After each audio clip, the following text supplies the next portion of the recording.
Right, and a good Sunday to you. Welcome back to another episode of JD's Deep Cut Sunday Tracks.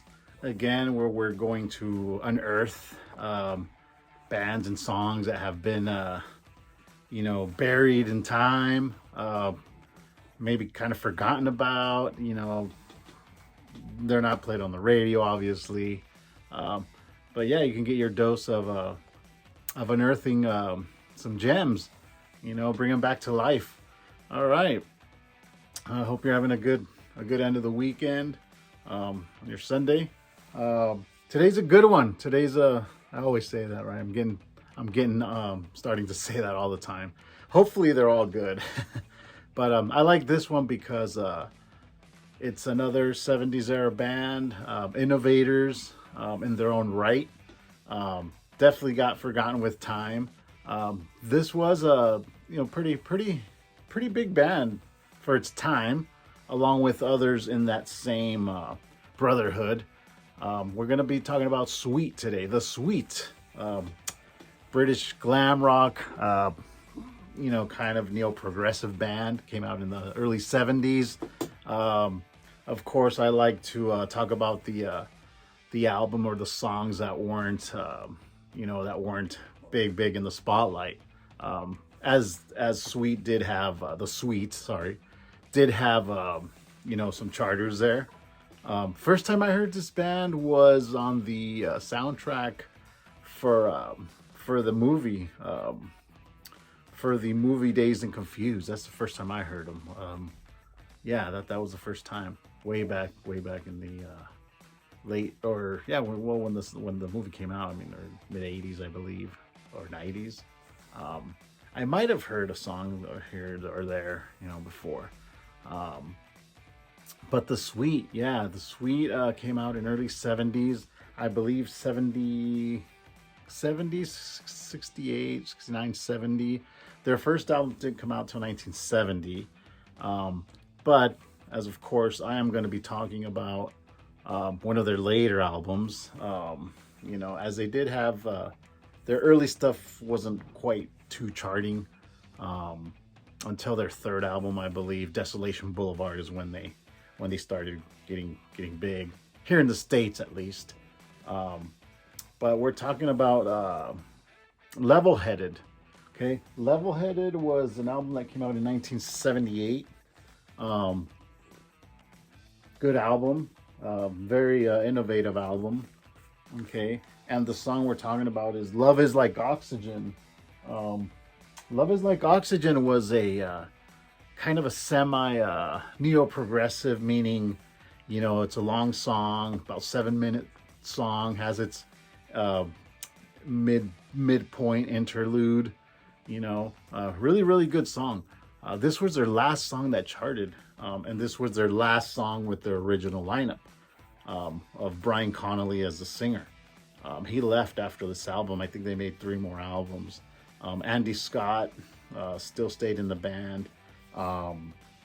Steve Priest, the bass player, and Mike Tucker on drums. But Brian had left after this album.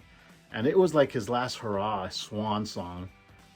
This was their last song that did chart as well, but kind of, got lost again with time. Check this song out. It's a great song. It has a little bit of a rockin' melody to it. It has that break piano synthesizer, almost like a mandolin midpoint on it. It's really good. The whole album's great. It has another song, California Nights, which I guess did chart a little bit too. Good song too. They were more on the glamoury rock, as this album was a little bit more rocky. But their high points, Love Is Like Oxygen. Check that song out. It's a really good song.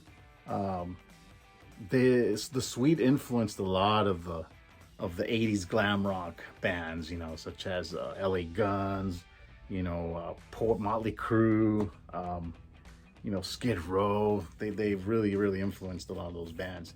A lot of bands or artists have covered them. Joe and Jack covered them. I think even Love and Rockets did a song or from them, if I'm remembering correct. you know, so that glam era, you know, the Sweet came out right at that point when, you know, when Kiss was out, you know, Slade, you had Bowie, you had Mott the Hoople, New York Dolls, they were like right there. British band, of course. But yeah, they were there when all this stuff was going on. The Sweet though, what set them apart was their musicianship. Great musicianship, you know, great harmonies, vocal harmonies, good guitar work, good arrangements. So they were really, really all around complete band, you know. Again, not everybody can do that or pull that off like they did. Again, you got your good bands out there, good glam bands out there, and you got your not so good. But the Sweet was definitely a good one. And, you know, it goes to show that they did, you know, they did their thing. Sadly here, Steve Priest sadly recently passed away. The last remaining member is Andy Scott, the guitar player. But yeah, rest in power, Andy. But check their albums out. Check out this album. A good starting point, I think, would be Desolation Boulevard.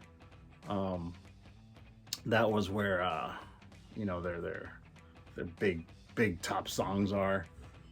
But again, I love this album because again, it definitely got lost in the wayside with time. Love Is Like Oxygen, it was their last charter.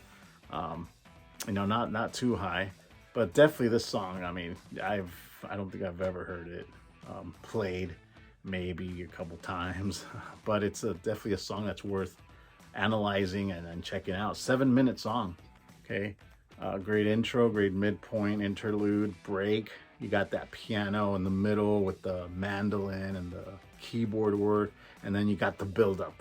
You know, very artsy, very you know, talented. You know, pull stuff like that off. It sounds great. Sounds great. At the beginning, I think they did have a team of songwriters, but Andy was always involved. He always was involved, either co-wrote or wrote the songs. They were all involved pretty much, but you know, the songwriting team, you know, found out these guys are good. They're very talented. You know, very talented. So check it out. Love Is Like Oxygen. Can you imagine taking this to a party in 1974?